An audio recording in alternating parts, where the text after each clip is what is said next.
The European Union is being increasingly painful during negotiations, according to a Whitehall source, with the UK hitting out at the bloc over fish stocks. Heated talks between London and Brussels continued on Tuesday night as time runs out for both sides to agree to a deal, with the Brexit transition period finishing at the end of December. Fisheries continue to be a contentious issue in trade negotiations, with UK officials standing firm on securing a deal. Prime Minister Boris Johnson has made clear a deal with the Brussels bloc is preferable but has warned the UK is willing to walk away without an agreement. Speaking about recent talks, a Whitehall source close to the negotiations claimed the EU side was being selfish over fishing, adding Brussels' approach was not helpful to the negotiations. The source added, "This is a tight point of contention, the EU needs to budge."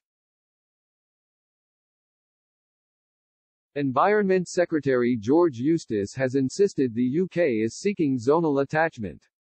It comes after the EU proposed an offer which would see the bloc hand back 15 to 18% of its catch, the UK's current share.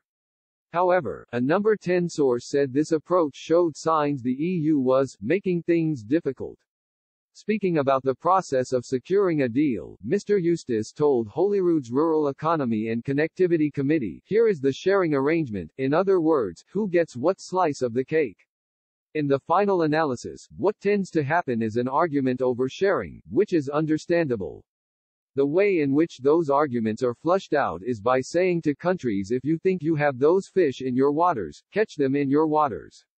It is at that point that the countries that depend on access to another country's waters in order to catch the fish that they would like have to accept a different type of sharing arrangement. That is the general dynamic of any fisheries negotiation. French President Emmanuel Macron said France was paying particular attention to negotiations around trade conditions and fisheries in talks over a Brexit deal, adding that the country's long-term interests were at stake.